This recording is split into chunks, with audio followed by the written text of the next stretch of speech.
1000 കുറ്റവാളികൾ രക്ഷപ്പെട്ടാലും ഒരു നിരപരാധി പോലും ശിക്ഷിക്കപ്പെടരുത്. നമ്മുടെ നിയമസംഹിതയാണ്. പക്ഷേ ഇവിടെ സത്യവിരുദ്ധമായ തെളിവുകൾ ഉണ്ടാക്കി കുറ്റവാളികൾ രക്ഷപ്പെടുന്നതോടൊപ്പം നിരപരാധികൾ ശിക്ഷിക്കപ്പെടുന്നില്ലേ?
എന്തൊരു ശബ്ദമാണ് സിസ്റ്റർ. മനുഷ്യൻ എങ്ങനെ ഉറങ്ങി?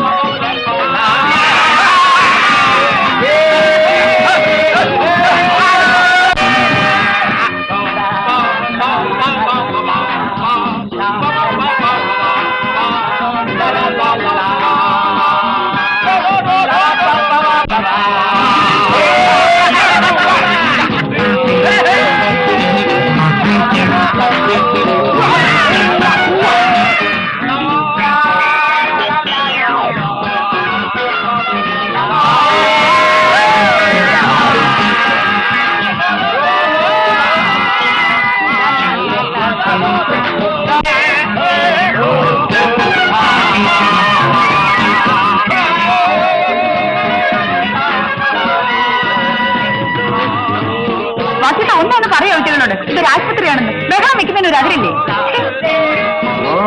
എവന്റെ കൂടിക്കത്തോരൊറ്റ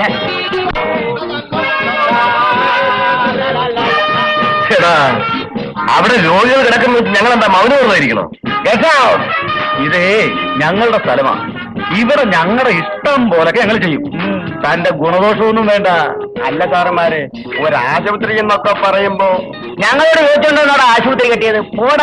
പോയേ ആശുപത്രി മാത്രമേ ഡോക്ടർക്ക് സ്വന്തമായുള്ളൂ. ചുറ്റുവട്ടാരവും അല്ല, നറവാർക്കൊന്നും അല്ലേ. തടി ഇതൊക്കെ പോടാ അവിടുന്ന്. ഓടോ അയാളുടെ ഒരു ഹോസ്പിറ്റൽ ഓടാ പോയി പറയടാ.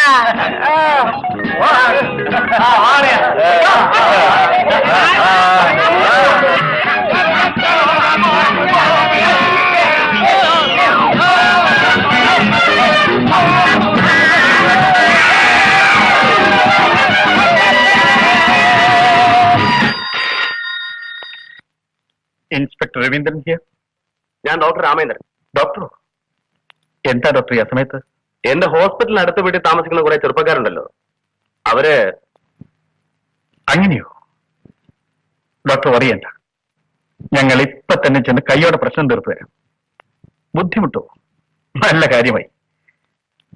പട്ടണത്തിന് നടുക്കിങ്ങനെ കുറെ അലവലാതി പിള്ളേർ എന്ത് വൃത്തികേടും കാണിച്ചാൽ അത് ഒതുക്കാൻ വേണ്ടിയിട്ടല്ലേ ഡോക്ടർ ഈ കാക്കിയിട്ടുകൊണ്ടിരിക്കുന്നത്. ഞാൻ ഏറ്റു. Don't worry. Good night. നാണപ്പെട്ട പിള്ളേ, ഒരിടം വരെ പോണം. ഓ വന്നേ വന്നേ വന്നേ.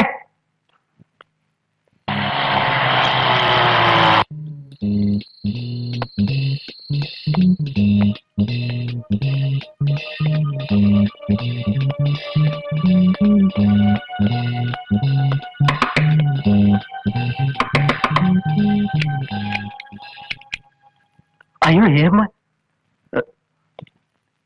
എന്താ മാനെ? ഇവിടെ ഉണ്ടായിരുന്നല്ലോ. അവിടെ അതിനിവിടെ ആരും വന്നില്ലല്ലോ മാനെ. വന്നില്ലേ? മാസത്തിൽ 1-2 തവണ വലിയ മുതലാളിയും കൊച്ചു മുതലാളിയും വരും, അല്ലാതെ ആരും.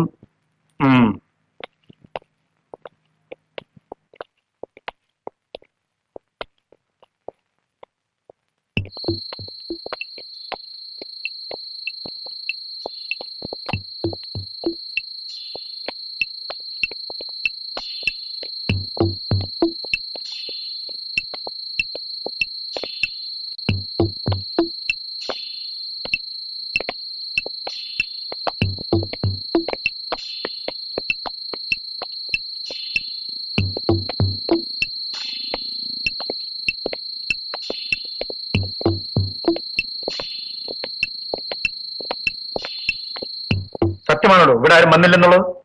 അതേ മാന്. അല്ല സാറേ, എനിക്കൊരു സംശയം. ഡോക്ടർ സാർ വൈകിട്ട് 2 പെഗ് കഴിച്ചു കഴിഞ്ഞപ്പോ തോന്നിയതല്ലേ ഈ കംപ്ലൈന്റ്? തന്റെ ഒരു സംശയം. കേട്ടോ,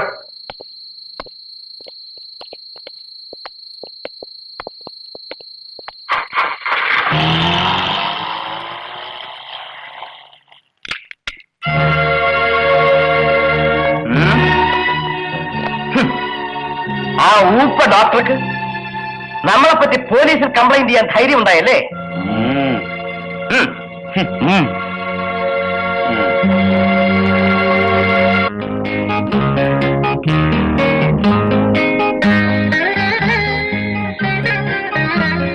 നല്ല ഉള്ളുള്ള മുടിയാ, ശരിക്കും സൂക്ഷിച്ചില്ലെങ്കിലേ കൊഴിഞ്ഞു പോകും.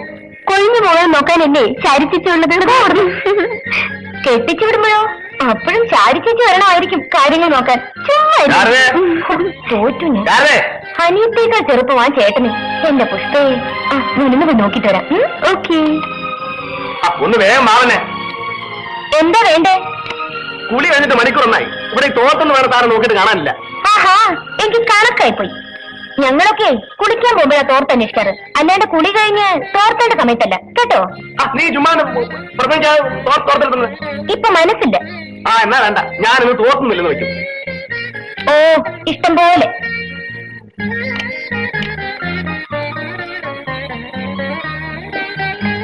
എന്ത് തോന്നിവാസമോ ചന്ദ്രേട്ടനെ കാണിക്കുന്നത്? തല തോത്താണ്ട് വെള്ളം താണ വല്ല അസുഖം വരുത്താനാണോ? വന്നോട്ടെ, ചികിത്സിക്കാൻ ഡോക്ടർ ഉണ്ടല്ലോ, പിന്നെന്താ? അയ്യോ, ഞാൻ തോറ്റു.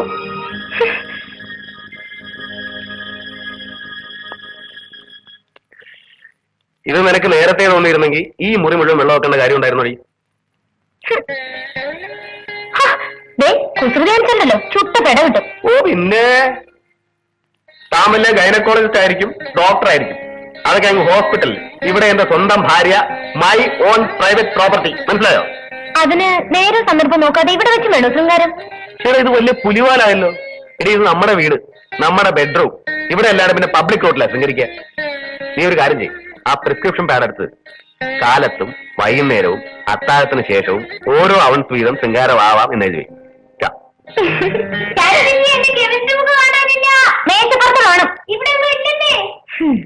ദിവസം അതെ, പുഷ്പയ്ക്ക് ഓരോ ബുക്ക് കാണാതെയാവും.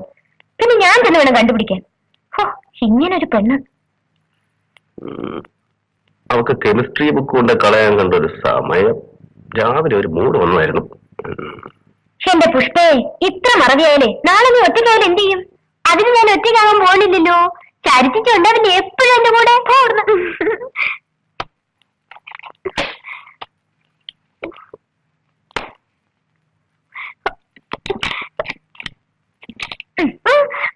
അയ്യോ, ഇതെന്താ ഇത്?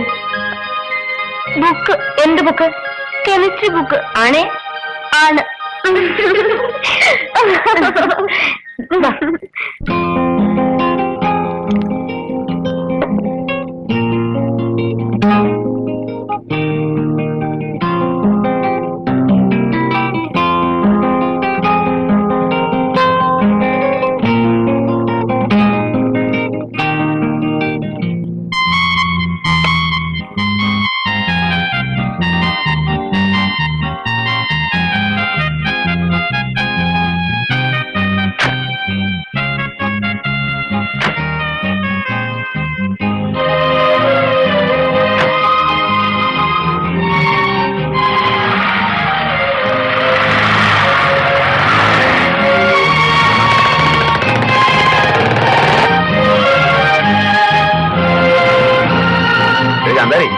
ദിവസവും കോളേജിലേക്ക് കാണുന്ന പറഞ്ഞ് ഇവിടുന്ന് കിട്ടിയെങ്കിൽ പോകുന്നുണ്ട്. അവിടെ ചെന്നിട്ട് പഠിക്കുകയാണോ അതോ വായി നോക്കി നടക്കാണോ? അവിടെ പഠിക്കാതെ പിന്നെ അവിടത്തെ സപ്പോർട്ടൊന്നും വേണ്ട.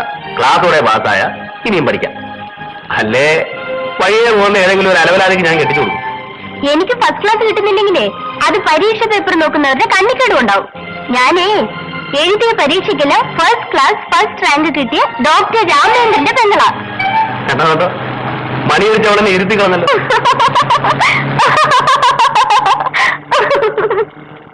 ഓ സമ്മതിച്ചിരിക്കുന്നേ, നീ എന്റെ അനിയത്തി തന്നെ. മനോഹരമായ അറിയാം, നമ്മളെ പറ്റി കംപ്ലൈന്റ് ചെയ്ത് ഡോക്ടർ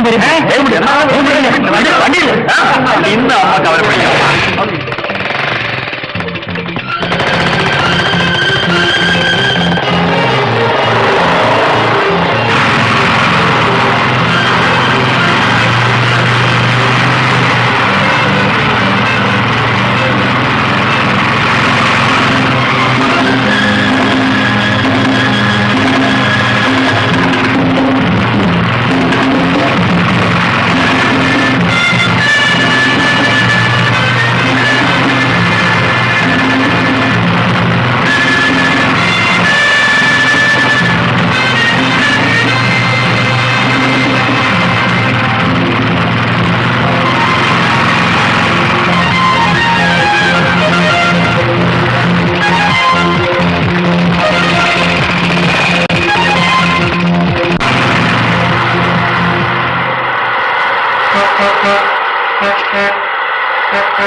കഴിഞ്ഞ പ്രാവശ്യം നിങ്ങൾ വന്നപ്പോ രോഗം മാറുന്നതുവരെ സിഗരറ്റ് വലിക്കണമെന്ന് ഞാൻ പറഞ്ഞതല്ലേ? ഞാൻ വലിച്ചില്ല ഡോക്ടർ. ഡോക്ടറോട് മാത്രം കള്ളം പറയരുത്. രാത്രി കിടക്കാൻ നേരത്ത് മാത്രം ഒരെണ്ണം, ഇനി വലിക്കില്ല. എന്തിനാ ഒരെണ്ണമാക്കിയത്? ഒരു 10 പാക്കറ്റ് വലിച്ചുകൂടായിരുന്നു. ഡോക്ടറുടെ ചികിത്സ പൂർണ്ണമാകുന്നത് രോഗിയുടെ സഹകരണം കൂടി ഉണ്ടാകുമ്പോഴാണ്. അല്ലെങ്കിൽ വെറുതെ കുടം കമഴ്ത്തേച്ച് അതിന്റെ പുറത്ത് വെള്ളം ഒഴിക്കുന്ന പോലെ. ദേഷ്യം കൊണ്ടല്ല, സങ്കടം കൊണ്ട് പറയാൻ. എന്റെ അടുത്ത് വരുന്നൊരു പേഷ്യന്റ് രോഗം മാറിയിട്ടേ ഇവിടുന്ന് പോകാവൂ എന്ന് എനിക്ക് നിർബന്ധമുണ്ട്. ഇനി വലിക്കില്ല സാർ. ഉറപ്പാണോ? അതെ.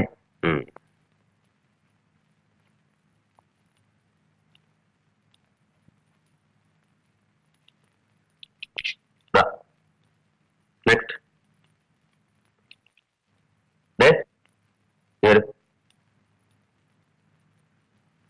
മരുന്ന് വാങ്ങാൻ കൈ പൈസ ഉണ്ടോ?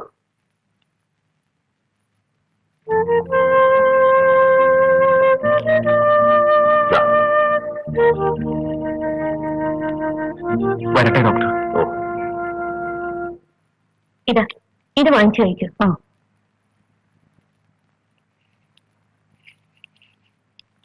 എന്താ ജനമേ, പോവുകയല്ലേ? ഉവേ, ബില്ലൊക്കെ അടച്ചു. എവിടത്തേക്ക് തരാൻ? പാവങ്ങളാണെങ്കിലും ഒരു സന്തോഷത്തിന് എളിയൊരു സമ്മാനം. വേണ്ട, ആവശ്യത്തിനുള്ളത് ബില്ല് എഴുതി വാങ്ങുന്നുണ്ട്, അത് ധാരാളം മതി. എന്നാലും ഒരു സന്തോഷത്തിന്. എന്റെ സന്തോഷമാണ് വേണ്ടതെങ്കിൽ ജാനം ഒരു കാര്യം ചെയ്യും. കൊല്ലുള്ള ഈ ഏർപ്പാടുണ്ടല്ലോ, അതൊന്ന് നിർത്ത്. പിള്ളേര് 5 ആയല്ലോ, ഇത്രയും പോരെ? ഡോക്ടർ പറയുന്നത് കേൾക്കുന്നുണ്ടോ? ചേട്ടാ, ഈ പറയുന്നത് കേട്ടാ തോന്നുന്നു ഇതെല്ലാം എന്റെ കുറ്റമാണ്. ഇതൊക്കെ ഡോക്ടറോട് പറയാൻ കൊള്ളാമോ? പറഞ്ഞാലെന്താ, എല്ലാം കഴിഞ്ഞ് ഒരു പ്രസവത്തിന് ഇവിടെ അല്ലേ വരേണ്ടത്? കേട്ടോ ഡോക്ടറെ, ഇതൊക്കെ മനുഷ്യൻ വിചാരിച്ച് നിൽക്കുവോ? എല്ലാം ദൈവം തമ്പുരാന്റെ കളിയാ. മനുഷ്യൻ തെറ്റ് ചെയ്തിട്ട് ദൈവത്തിന് പറയാമോ? അങ്ങനെ അങ്ങോട്ട് പറഞ്ഞു കൊടുക്ക്. അധികം അതേണ്ടല്ലോ. ഡോക്ടറെ, എനിക്കൊരു ഉപകാരം ചെയ്യണം. ഇങ്ങനെ പിടിച്ചു കെട്ടി മറ്റേ ആ സൂത്രപ്പണി ഉണ്ടല്ലോ, അതൊന്ന് ചെയ്യണം. അത് എന്നെ സൂത്രപ്പണി ചെയ്യിക്കണം. നിനക്കങ്ങ് ചെയ്യാനെന്താ? ശരി ശരി, ഇനി ഇങ്ങനെ വന്ന രണ്ടുപേരെയും പിടിച്ച് സൂത്രപ്പണി ചെയ്യും. വരട്ടെ.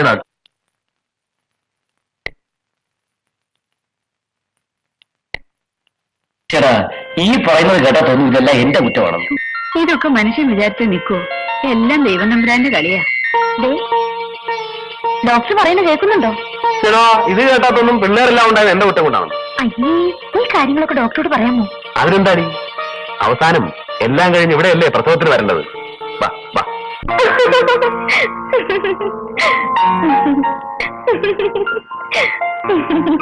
എന്താ പറ്റി? ഒന്നുമില്ല. പറയുന്നേ. ഒന്നുമില്ലെന്നേ, ഞാനിപ്പൊ കാപ്പി കൊണ്ടുവരാം.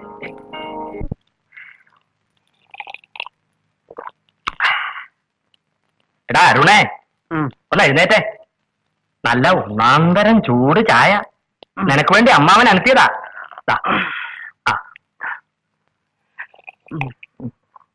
9 മണിക്ക് സ്റ്റേഷനിൽ എത്തേണ്ടതാ. ഒരു കൊലപാതകത്തിന്റെ മഹ്സർ എഴുതാൻ പോണം. ഞാൻ പോയാലേ ആ കൊലപാതകം ആത്മഹത്യയാവൂ. എന്തിനാ അമ്മാവ ഈ അന്യായമൊക്കെ കാണിക്കുന്നത്? അന്യായോ? ചുമ്മാ ഇരടാ. നാടോടുമ്പം നടുവേ ഓടണം. നീ ഷർട്ട് ആ പാപ്പിയുടെ കടയിൽ കൊണ്ട് ഇസ്തിരി ഇട്ടോണ്ട് വാ. 10 മിനിറ്റ് കൊണ്ട് വരണം. ബാക്കി ഷർട്ടെല്ലാം മുഷിഞ്ഞ് കിടക്കുന്നോണ്ടാ. നേരത്തെ സ്റ്റേഷനിൽ ചെന്നില്ലേ രവീന്ദ്ര സാർ കാണാൻ പോകാന്ന് പറയും. എനിക്കത് ഇഷ്ടമല്ല, എനിക്കറിയാമല്ലോ. ഞാൻ ആരെ കൊണ്ടും എന്നെ ഒന്നും പറയിപ്പിക്കാറില്ല. അതാ ചെല്ല്.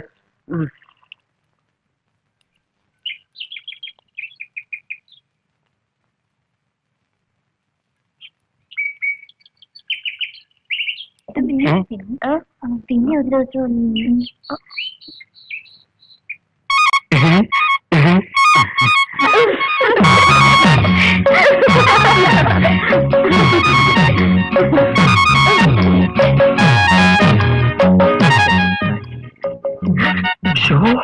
ചേട്ടാ, മണി 9 പോകുന്നല്ലോ. എവനെ ഇതുവരെയും കണ്ടില്ലല്ലോ. സത്യമായിട്ട് തന്നെ മത്സരം കയറുമല്ലോ. പന്നപ്പുമ്പൊക്കെ അമ്മാവനായിട്ട് ജനിച്ച എന്നെ ഒന്നും കണ്ട.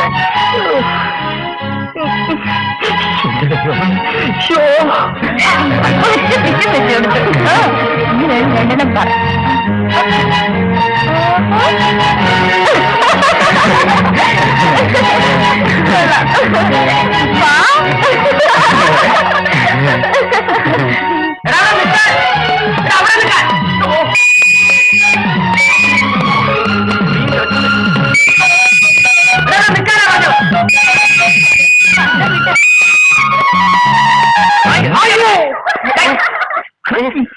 ഷർട്ടിട്ടുകൊണ്ട് വരാൻ പറഞ്ഞ പൊമ്പിളൊക്കെ പുറകെ നടക്കല്ലേ. പോലീസിന് നീ എന്റെ പേര് വെട്ടിക്ക് അമ്മാവൻ അടിച്ചു വെച്ചവനെ.